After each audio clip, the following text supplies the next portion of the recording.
Welcome back to the Metal Exchange. Justin and Chris back again this week talking about Mötley Crüe's fifth studio album, Dr. Feelgood, from August 28th, 1989. So we're going back 35 years. But before we talk all things Mötley Crüe, how are you, my friend? Feeling good. Doing good, feeling good. I feel like we're kind of getting back to getting these episodes recorded a little bit earlier in the week, which is nice. It was a fun week of listening to some 80s glam / hair metal. Always a welcome choice, and also a good week to finally catch up on pretty much everything that I had penciled in to listen to. So I'm actually caught up on stuff, at least as far as things that I wanted to listen to. I'm sure that you will have some recommendations for me before the year is out. I've noticed over our years of doing this that I'll say to you, hey, if there's like an album that might be high on your list at the end of the year that you think maybe I should hear that I might not have heard, and so sometimes seeds are laid, but I'm sure that will happen yet again. But as of right now, I am caught up on what I want to listen to, and I can't tell you the last time in a year I went to look at the metal release page and just a week would go by and there's nothing that I really wanted to listen to. That's happened to me several times this year. And really, I feel like last year that never had, like every week there was at least one or two things I wanted to hear. And I don't know if I'm just kind of narrowing what I want to spend my time with, but I don't know. Like, I just feel like there hasn't been as many albums that have interested me enough to listen to. So it might make making my list a little bit easier, but it's just a little strange. Maybe the last, 5 months of the year will be a little bit heavier, but so far it's been pretty light for me. I think there's usually a summer lull around this time. It usually picks up again late August, early September, and it kind of rides right through Thanksgiving. And then after that, the last 3 or 4 weeks of the year is all but dead, because at that point everyone just saves their releases until January, and then everything comes fast and furious again. So I'm not completely surprised, although I usually find myself finding something that I at least want to check out, or curiosity gets the best of me. But I'm glad you're caught up. Did anything like kind of jump out at you as you kind of caught yourself up? Is stuff that like kind of you the pleasantly surprised with, or stuff that you expected to like and thoroughly enjoyed? I was pleasantly surprised to see that Weird Al released a single after. Weird Al hasn't had a full-blown album in a while. His last album came out in 2014, so it's been 10 years, and since then he's released the Hamilton Polka, which I don't really know the soundtrack to Hamilton, so I probably would be lost on me. There was a new song that he did for the Weird Al biopic that was starred Daniel Radcliffe of Harry Potter fame. He did a song called Now You Know, and now there's a new track called Polka Mania, and it is one of the classic Weird Al polka medleys, this time of pretty, current artists, Billie Eilish, Adele, Miley Cyrus, Lin-Manuel Miranda, Olivia Rodrigo. The Hamilton theme. Yep. Lil Nas X, Luis Fonsi featuring Daddy Yankee, Ed Sheeran, Mark Ronson featuring Bruno Mars, and Cardi B featuring Megan Thee Stallion, which, yes, it is that song. And Ariana Grande and Taylor Swift. So a lot of like really the popular pop artists. Some of those I legit never heard of before. But as somebody who's kind of out of the loop on current pop music, I did recognize a couple of the songs, particularly the Miley Cyrus tune, the Taylor Swift tune. That might have been it, but it's the way that he just brings that charm to these songs. It's just you don't even really need to know them. It's just a lot. It's a lot of fun, and there's a really cool video. And what he did in this music video is that he had different people animate each portion of the song. So, like somebody animated the Billie Eilish portion, somebody animated the Adele portion, and so on and so forth. So there's a lot of different video artists as well that are part of this. So I recommend both the song and the video. I've always been a big fan of Weird Al ever since when I was in high school. My cousin bought me the cassette tape of Bad Hair Day, which had Amish Paradise on it. And I will never forget sitting in Mike's driveway with him and Greg and listening to this tape, and that and the Adam Sandler, They're All Gonna Laugh at You, I think it was his second album, the one with the farting hypnotist and the Hanukkah song and all that. I remember listening to those two tapes in Mike's driveway with him and Greg and just be in tears laughing. Little sidebar there. Getting back into the metal world, I had a chance to listen to the new Majestica single a bit more since the last time we talked about it, and I definitely I think I'm liking it a little bit more with each listen. I also went and downloaded the new Weather System single after you had mentioned it last week, Do Angels Sing Like Rain, and I really like this. It was a little bit more upbeat than I was expecting when I heard it was Daniel from Anathema. I just kind of was like, oh, is this going to be kind of mopey? But it really wasn't.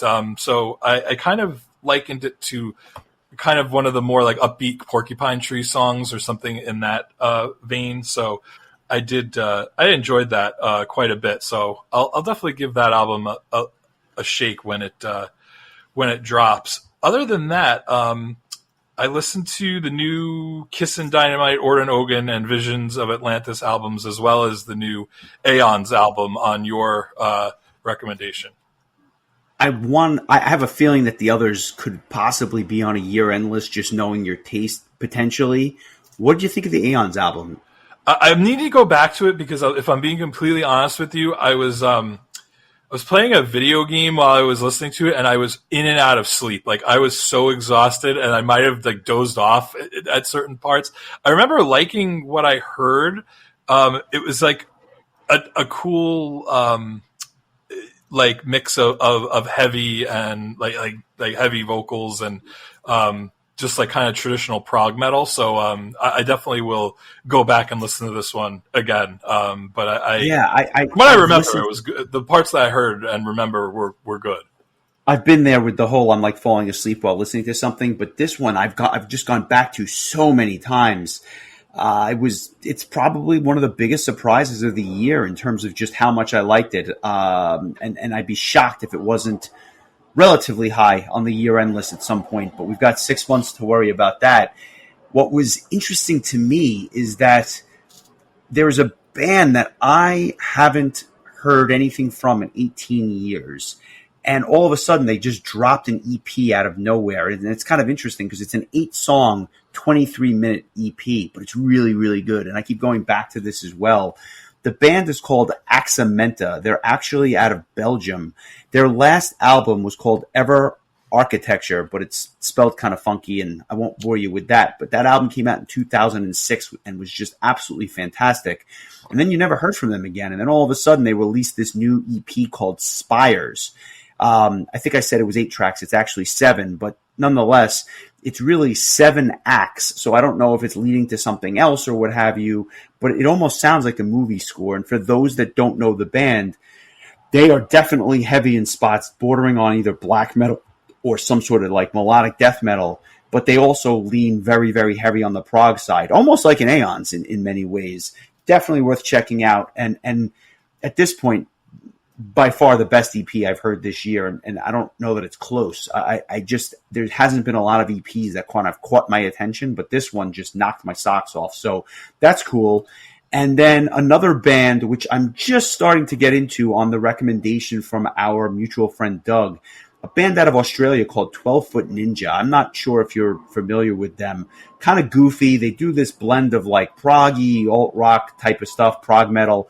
And they just released an acoustic album, which I figured, you know what, no better time than now to start getting into these guys. So even though I'd only heard a couple of songs here and there, their new EP, Mutant Dreams and Face Transplants, an acoustic experience, just came out, and I enjoyed that this morning for the first time. So every bit as goofy as the title sounds, but apparently their heavier stuff is even more interesting. So just worth mentioning.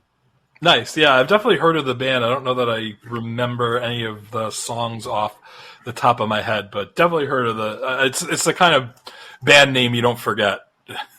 Yes, I would definitely agree with that. And with that all said, I think it's time we talk some Mötley Crüe. I had been kind of not putting this off, but I'd wanted to pick them a long time ago, and then other things got in the way, and I've made different decisions. But I'm so glad that we're going to talk about them now, because I have such fond memories of actually seeing them live way back in the day at Jones Beach with Megadeth, which was a really cool show.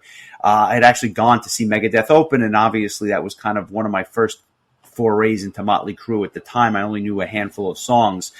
And I chose this one for a couple of reasons. Number one, the anniversary, 35 years, but also because this one actually peaked at number one on the Billboard charts, which was just a smash hit for them on a number of levels. And many people regard it as their best album. A lot of critics also say that it was, kind of far and away their best music for a band that in many ways was kind of a parody of themselves, in terms of the whole, glam rock and early days of the Sunset Strip. How familiar are you with this band? I know obviously there's certain songs, many of which are probably on this album, but as far as like the rest of the discography, would you consider yourself a fan? Just something that you're kind of familiar with, or something that you really just don't know much about at all? I've always had a knowledge of Mötley Crüe, a handful of songs, a lot. Some of which thanks to the joys of Guitar Hero and Rock Band. Some of it just from, some of these songs are just really iconic, and I think that what's the word I'm looking for? Not Transcend. Yes, transcend. Thank you. I had the prefix, but not the suffix. They transcend the time period. And songs like "Smoking in the Boys' Room" and "Girls, Girls, Girls" and "Shout at the Devil" was one of my favorite songs to play on Guitar Hero. I forgot which one it was on, but that is a really killer song that I think it felt like to me in 1983 that Mötley Crüe had not yet quite become as glammy as they would. They were a little bit more straightforward metal. At least from this album, I was I knew Dr. Feelgood, I knew Kickstart My Heart, I knew Same Old Situation. Being a fan of Cobra Kai, I believe there's been songs from Mötley Crüe that's been on that. I feel like Kickstart My Heart has had to have been on a number of commercials. Oh yeah.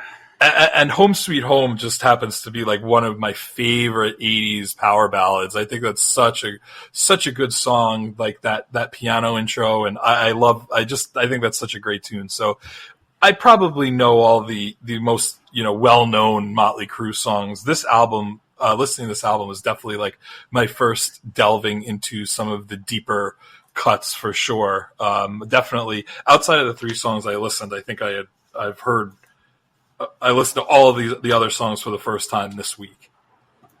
Interesting. It's in many ways, it's kind of the last classic Mötley Crüe album, because after this, Vince Neil would actually leave the band for a period of time. And I say that because they really went out on top. It's the classic Mötley Crüe, lineup. Vince Neil on vocals, Mick Mars on lead guitars, Tommy Lee on drums, and of course Nikki Sixx on bass. But I found it interesting that they, after kind of hitting number one and really just knocking it out of the park with some of these songs, they just, would ultimately go their separate ways before, getting back together.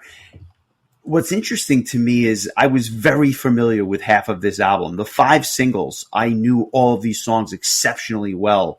The other 5 proper tracks were new to me. And after hearing them, it became abundantly clear why the singles were chosen and why the others were not. I can definitely tell that some of these songs were just A-plus hits that are timeless, and the other ones maybe lost the time for a good reason. And I thought that just the dichotomy between some of the most classic 80s songs of all time and some of the,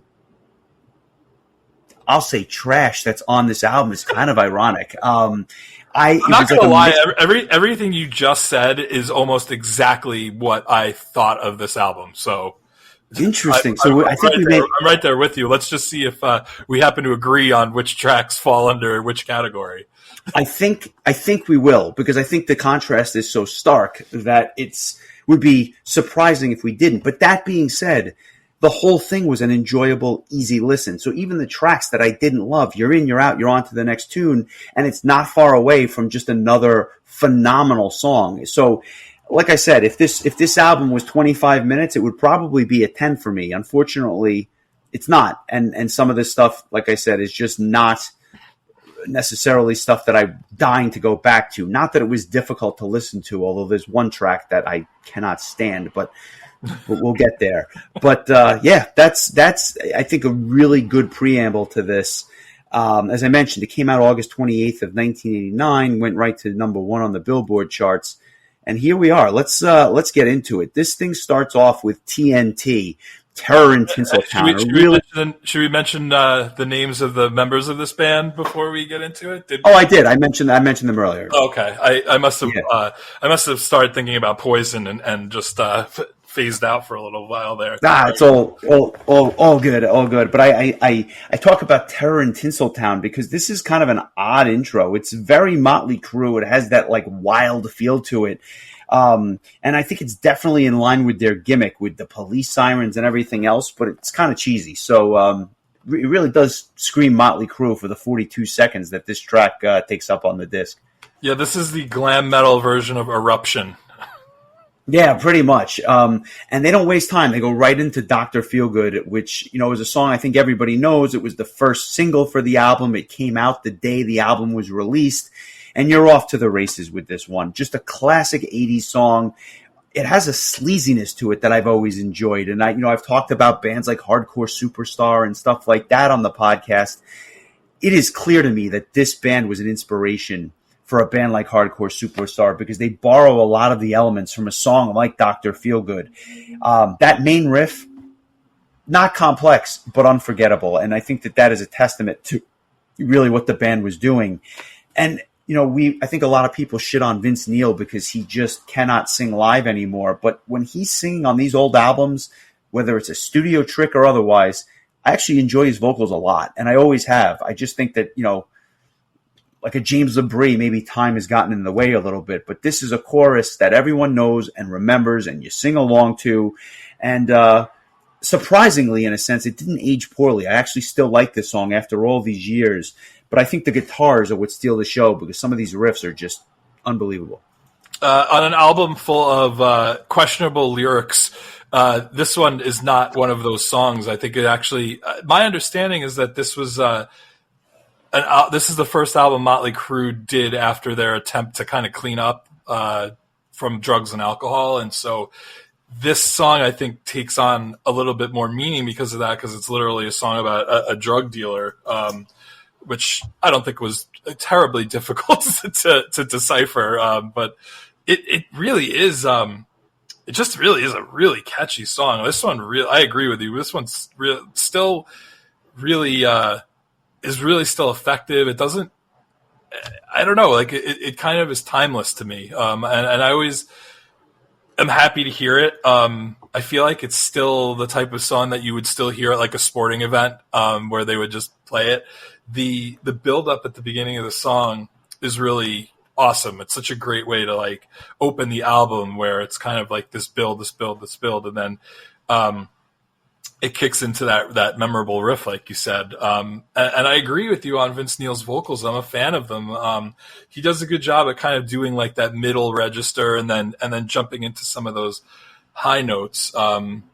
So yeah, my understanding is he's not quite the singer nowadays that he was back then. But this is such a great song, and it's still definitely it's still something I enjoy hearing. And when you picked the album, I was like, well, upon first hearing it, I was like, well, I don't know what songs are on this album, but at least I know Dr. Feelgood will be on here and I'll enjoy that. But yeah, definitely in contention for Song of the Week, but I decided to choose a song that I wasn't familiar with going into this. So Nice.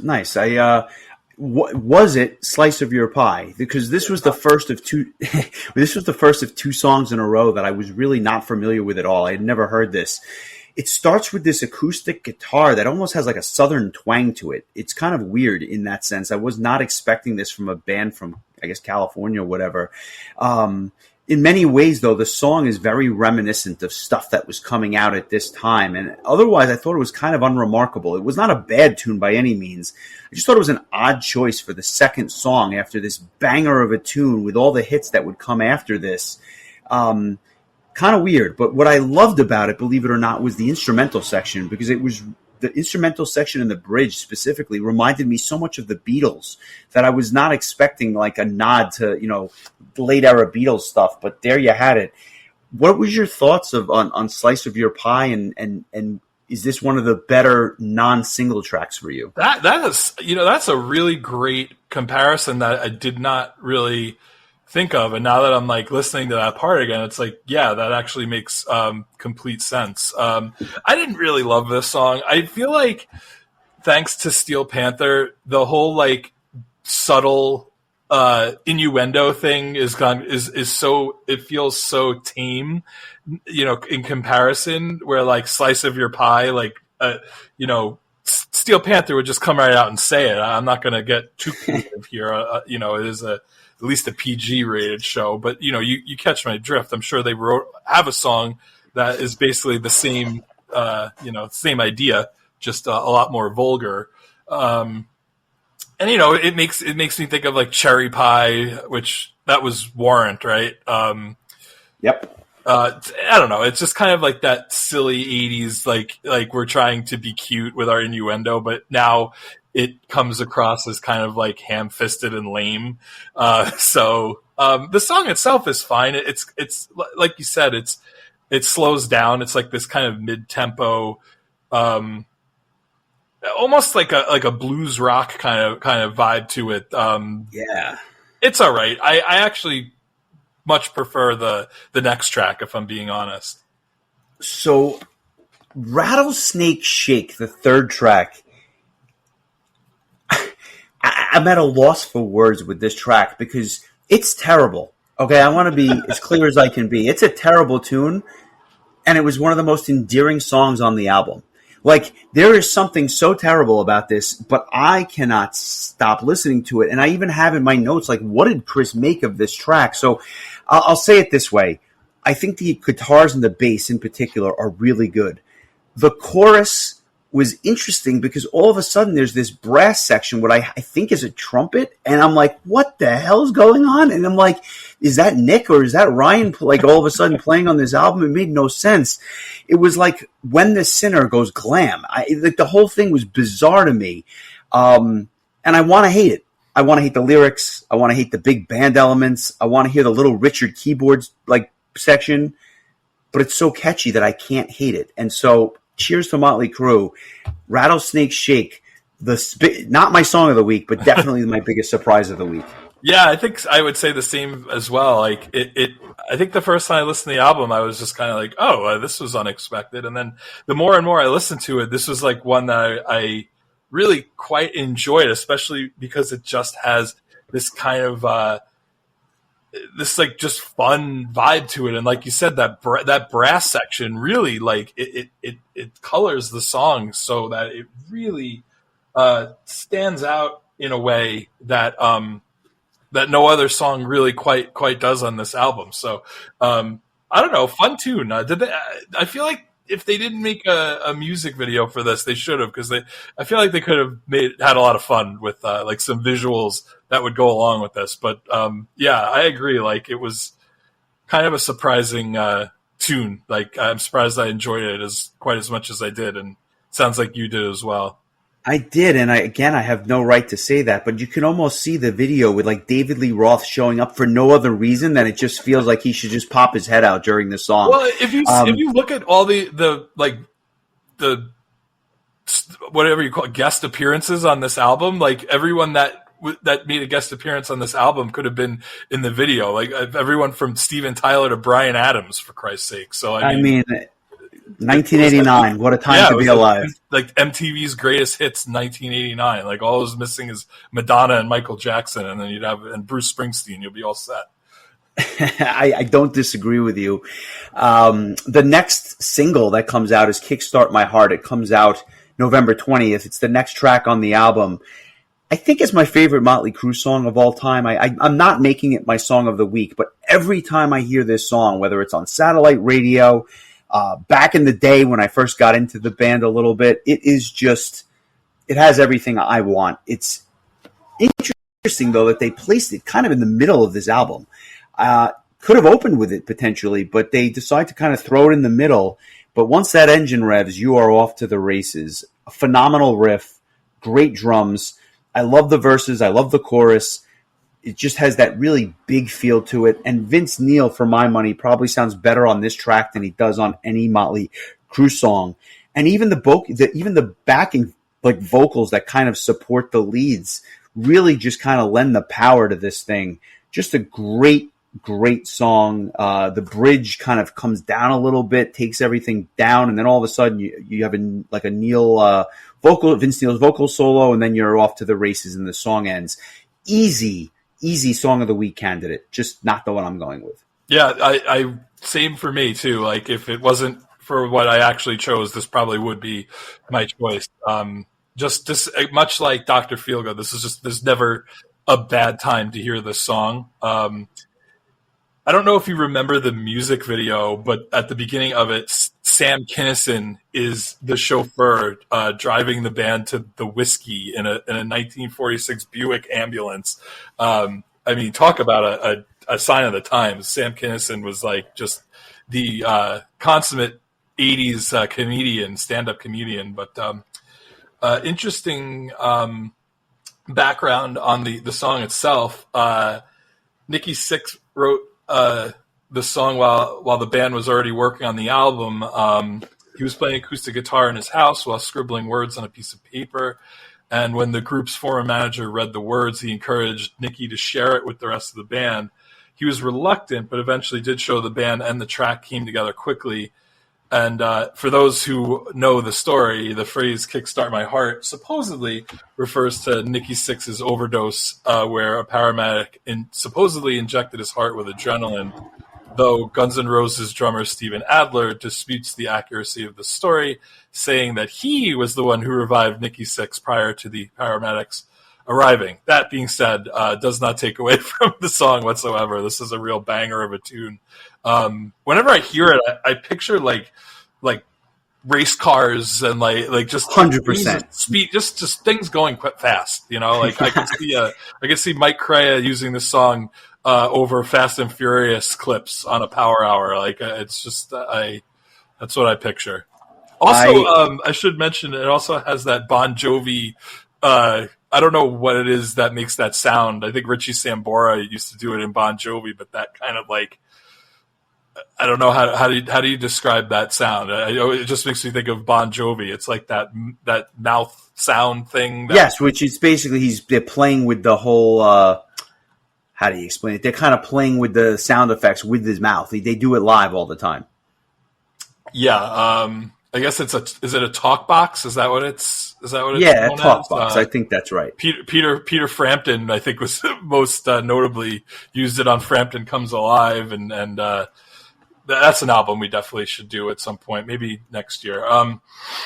Yeah, and I'll just say this: when I saw them, it was August 11th, 2000. I remember it. Megadeth opened, and then Mötley Crüe kicks off the show with this song, and I was just like, "All right, this is I can dig this." Great song to start a show.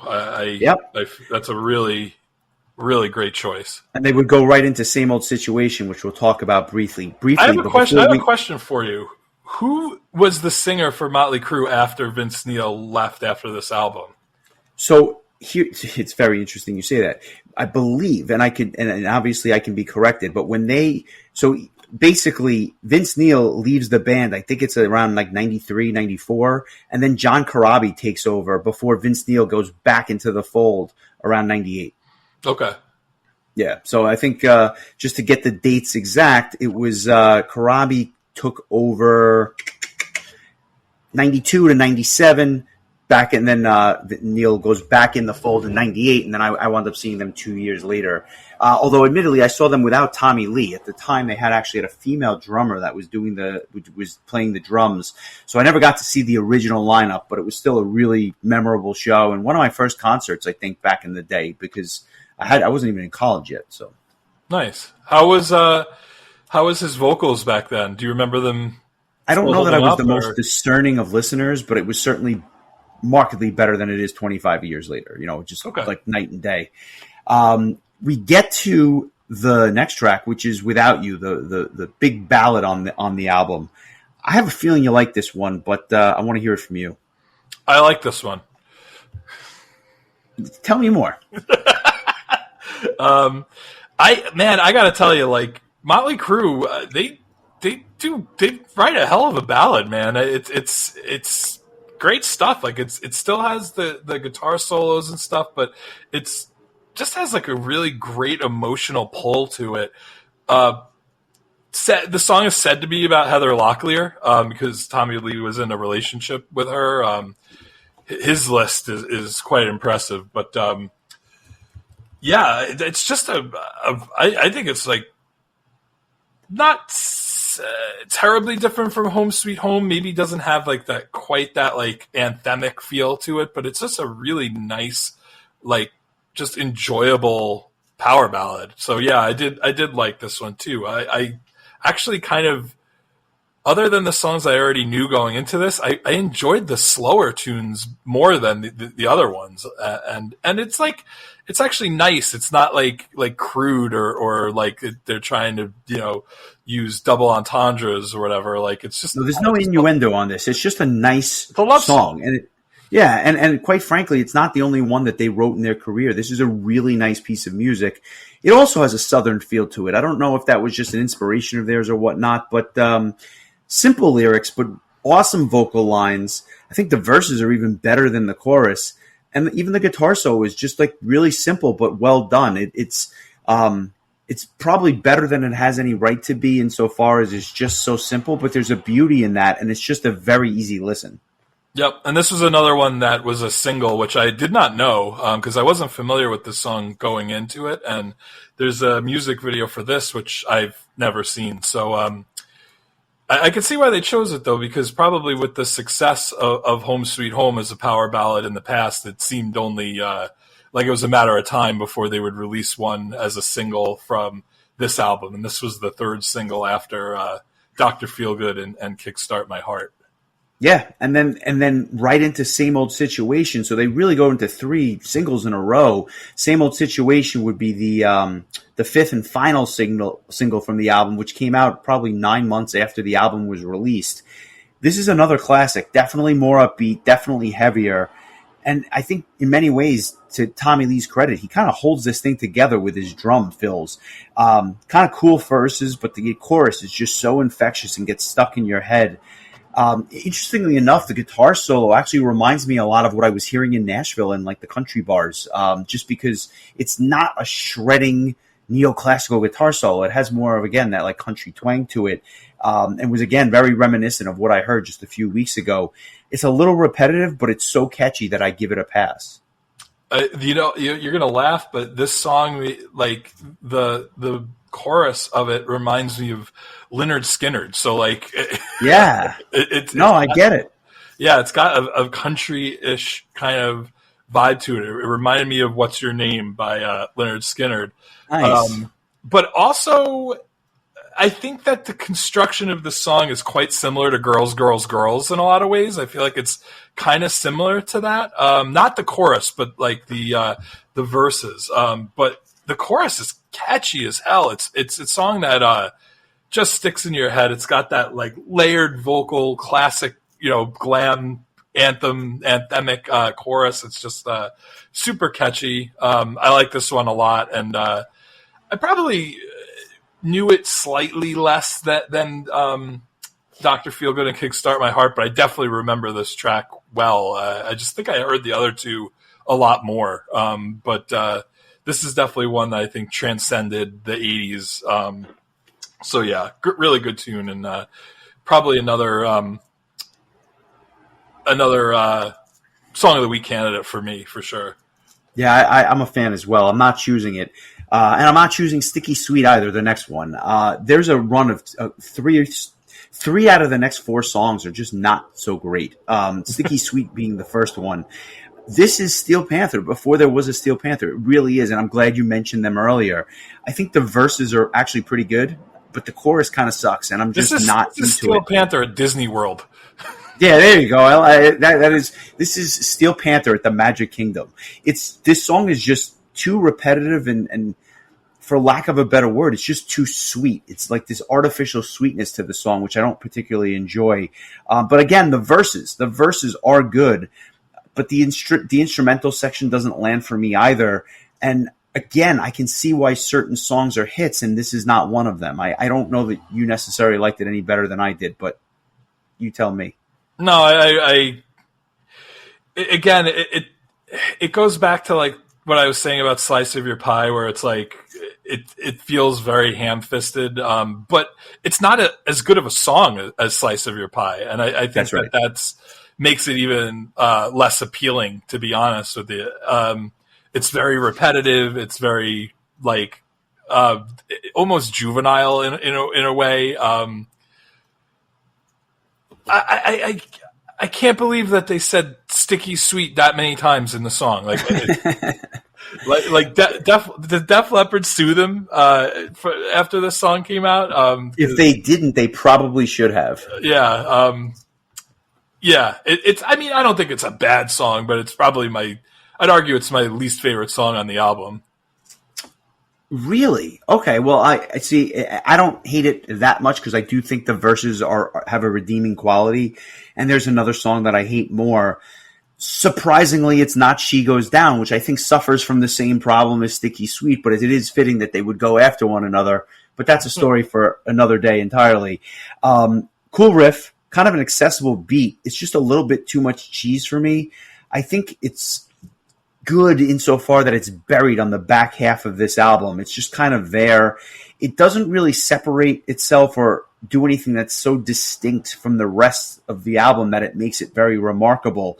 The one thing I would note is that there's parts of this song where Vince Neil actually uses a bit of a harsher vocal approach, which was kind of cool. But short of that, it doesn't land for me. There was another song that came out the same year that was about the same subject matter, and I thought it was done in a much better way. And it was "She's in Love" by Sabotage from their Gutter Ballet album. It's just, oh God, it's so, again, it's another like just ham-fisted lyrics. Like, okay, she goes down. Clearly we're not singing about an elevator here. No, Eric, although they did hang out with Steven Tyler, but in this case, he had that covered. Yeah. And much better, by the way. But, It also suffers from the same problem as the last song, and that I just don't like it that much, like as a song. So then you tack on like the cheeseball lyrics, and you're not doing too good for me here. So these are definitely 2 misses for me. Again, I don't necessarily think they're bad songs, but they pale in comparison to some of the higher echelon stuff on this album for sure. I have a strong suspicion that the 4th single from this album, the 10th track, "Don't Go Away Mad, Just Go Away," is both of our song of the week. Am I right, and why did you choose it? It's not, actually. No way! You're kidding me. Oh man, we are going to disagree on this one. I'll start with this. "Don't Go Away Mad" is my song of the week. I forgot how much I adore this track. It kind of has a bit of a power ballad feel to it, with the acoustic guitar and then the standout bass lines the first time through. It's just a beautiful song with catchy verses, an even catchier chorus. And I think more than anything else, it's the song that was just stuck in my head the whole week. I couldn't help but choose it. And I actually love how towards the end it begins to kind of pick up pace, which is just, I'm all about the pacing on this. Definitely my choice for song of the week. I want to give it a listen and hear your thoughts. And I want you to try to defend why "Time for Change" is your song of the week. But we'll get there. Here's "Don't Go Away Mad, Just Go Away." then you leave in a bus to go away. That's alright, that's okay. We were two kids in love, trying to find a way. That's alright, that's okay. Held our dreams in our hands, let life run away. That's alright, now that's okay. We were walking through some hills, smiling through the day. That's alright, let's turn the page and remember what I say. Girl, it goes this way, yeah. Girl, don't go away mad. Girl, just go away. Girl, don't go away mad. Now, girl, just go away. Here we go.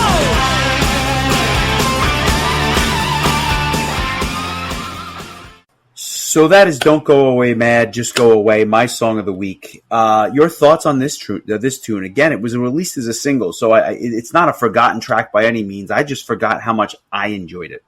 I never heard it before, honestly, until this week. But it's catchy. I didn't think much of it at first, but then the more I listened to the album, the more I was kind of like. And again, it was following like my two least favorite songs on the album, so that might have had something going for it there, where I was like, oh, good, like we kind of got out of seventh grade sex innuendo class and made our way to something else. Makes sense that this was a single. It has kind of that radio appeal, I feel like, and I'm a little surprised it's your song of the week, only because I just feel like there's probably just more obvious choices, and so I could understand like going away from that. But as far as like the songs I wasn't that as familiar with on this album, I still think other than my song of the week, I thought Rattlesnake Shake was probably my favorite. It felt Nice. so very different from anything that you would expect from a pop metal band, if you will, which I had heard Mötley Crüe described as. So yeah, Interesting. All right, so then that brings us to "Time for Change," the way this album goes out. I was alluding earlier to a song that just I did not like at all, and you haven't given me a song of the week, so the stars are aligning for an interesting conversation. I'll turn the floor over to you first, unless you've picked some live tune or B-side that I'm not aware of. You picked "Time for Change" as your song of the week, and I'm going to ask you why. I don't know. I think I just forgot to pick a song, and now we're out of songs. No, I'm just kidding. I had mentioned earlier how much I enjoy Mötley Crüe ballads, and I'm not gonna lie, this was, and maybe just because it was the last song on the album, I found this song stuck in my head repeatedly after listening to this song. It's just a very saccharine, ballad, and I love that shit. So I, for whatever reason, I thought it would be a little bit too easy to choose like a Kickstart My Heart or a Dr. Feelgood. Obviously, you felt the same way. I just decided to go in a completely different direction. But I actually like this, prefer this to Without You, which is probably Really? the ballad. Oh my God! I don't know, You're man. crazy. It's just yeah, it's very cheesy, but for whatever reason, it just tickles my cheese bone.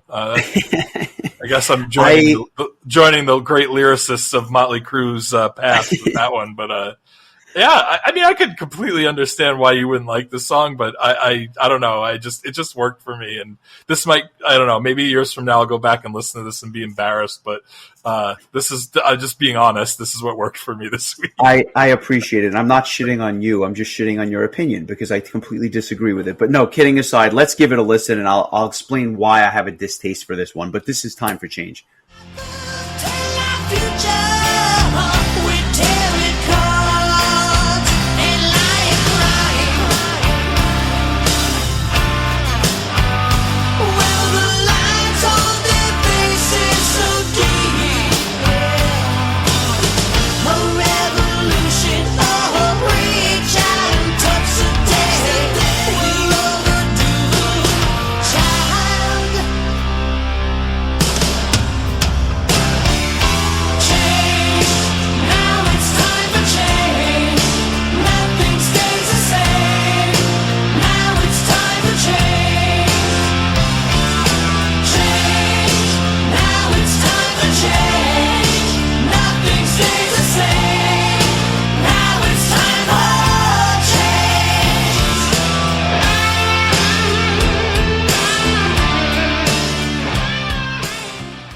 I am genuinely glad that you like this song.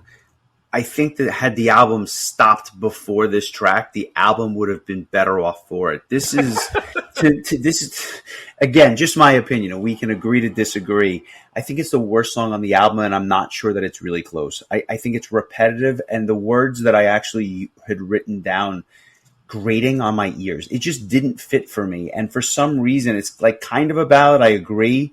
It's just that the chorus was so repetitive that it was like I couldn't take it at the end. And I was like looking forward to the album being over with. I don't think the backing vocals lend much to the song. I will say this, though, despite the fact that I am not a fan, the first 3 or 4 times I heard it, I genuinely could not stand the song. It was like really grating on me. By the 5th, and I think by the final listen, I actually could get through it. So I started to enjoy it a little bit more throughout the week. But when I first started listening to it, I wanted to, if I had a cassette, I would have threw it out my car window, like in 1989. Just that, like, it's just interesting though, because again, I will say it did get better, but it wasn't approaching some of the better songs on the album for me. Yeah. I mean, I get it. It's fine. I don't know. Like it again, it might have just been, had like Without You and Time for Change been flipped and that was the last song on the album, and that's just kind of what was ringing in my head after the Sure. album was over. But don't ask. I decided this like on the second or third listen of the album. I was just kind of like, all right, I don't want to go with something super obvious. I've been trying, at least lately, to at least with like these more mainstream kind of albums, to not choose, a mega single. Yeah, I hope that this creates some interesting discussion amongst our listeners. Maybe somebody will have my back on this, but I will not be surprised if nobody does.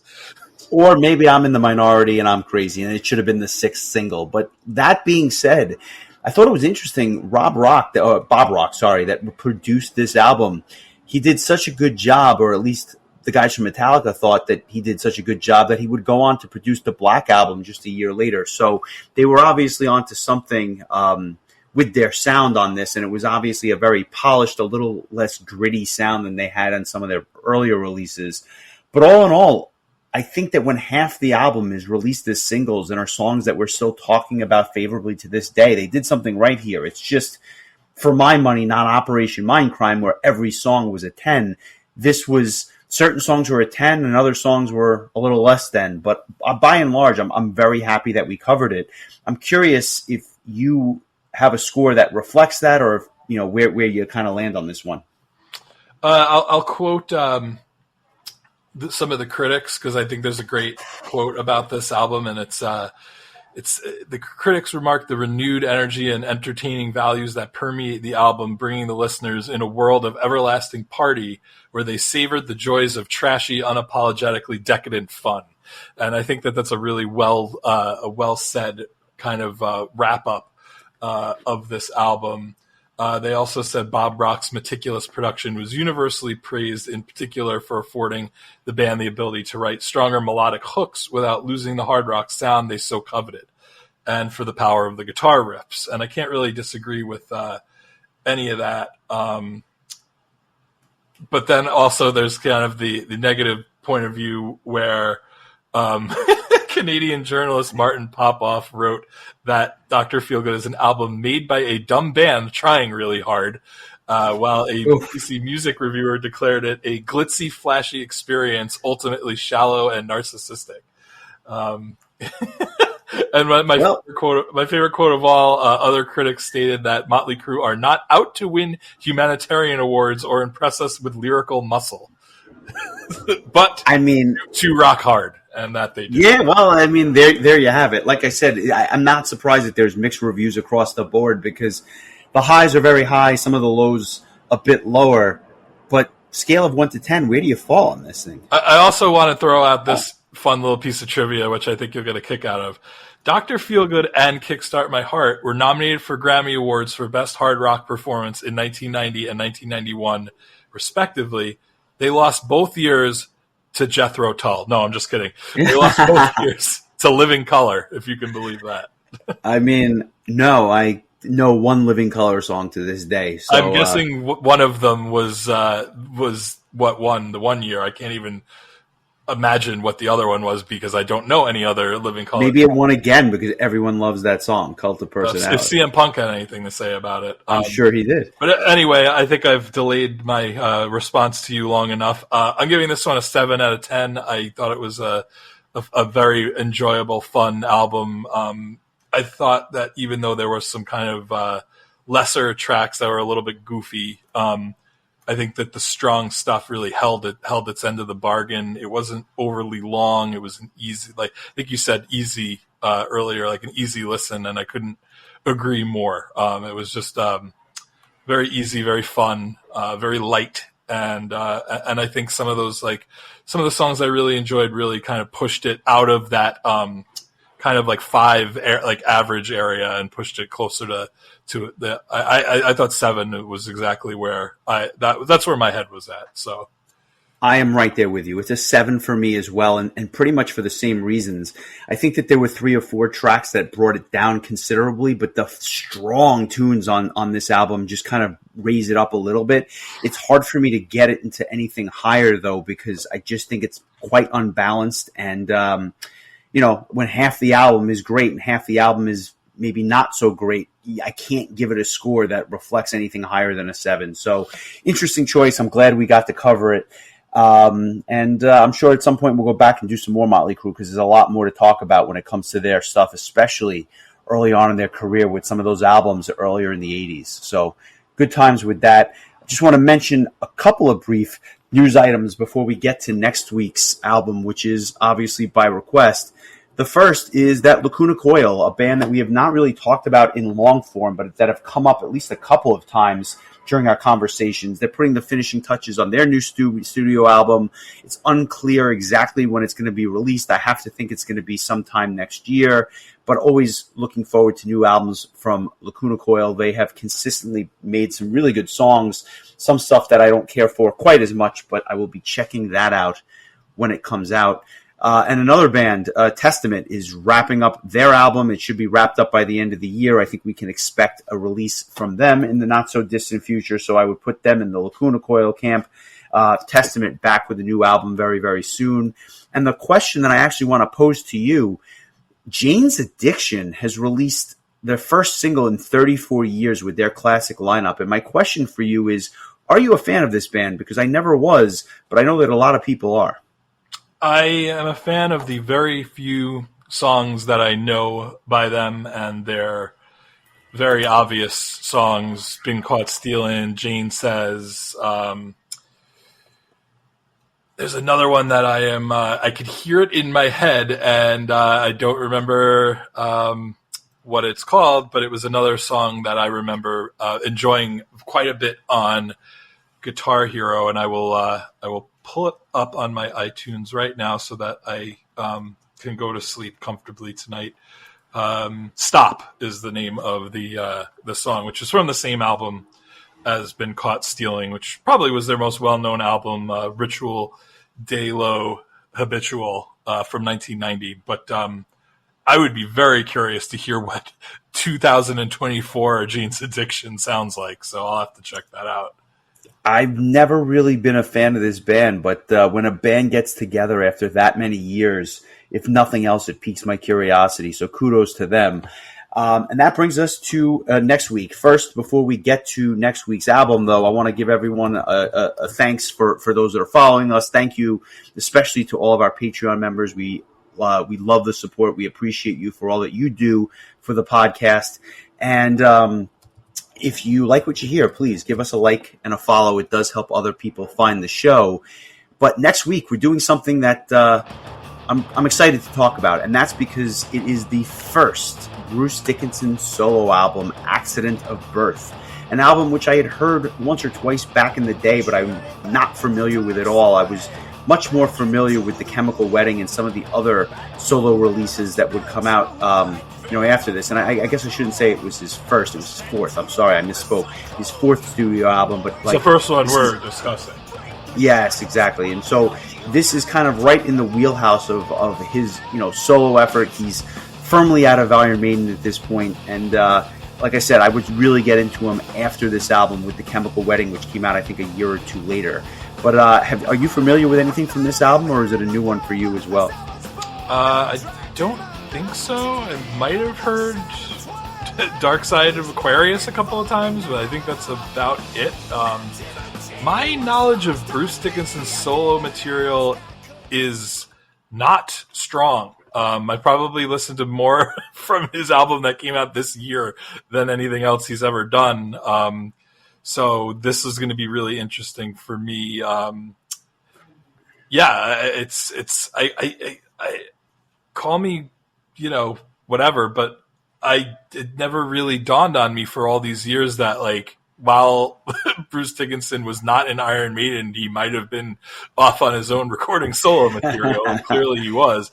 I also didn't realize that that Adrian Smith was also out of Iron Maiden and was, at least he's on this album for sure. I don't know if he's on all of Bruce's solo albums, but I didn't realize that they kind of left Iron Maiden in tandem and then returned in tandem as well. So yeah, and then he would go on to write the vast majority of that entire, well, I should say at least The Accident of Birth and The Chemical Wedding, which is at least why I think I hold one of them in high regard, and I have a feeling I'll enjoy this one just the same. So, excellent choice. We look forward to covering this in long form. It's certainly time to do some Bruce solo stuff amongst some other artists that we've not covered, at least their solo material. So this is going to be a good one. I'm looking forward to it.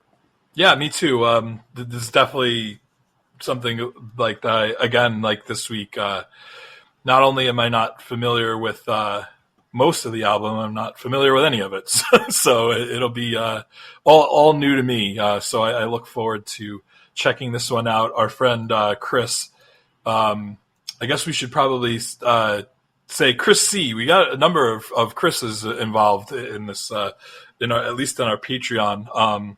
So Chris C., yeah, he spoke very highly of this, and this is his first request since joining our Patreon. So, yeah, looking forward to this. And being that Chris is a newfound lover of Power Quest, I could safely say that his taste is impeccable, and I'll probably give this album at least a 9. So, if for no other reason than he likes Power Quest. So there you have it. Thanks, everyone, again. We appreciate it. We look forward to coming back next week. Lots of exciting stuff in the queue, but we'll leave that for a surprise for now. Enjoy the week, my friend, and we'll talk to you soon. All right, go do that rattlesnake shake.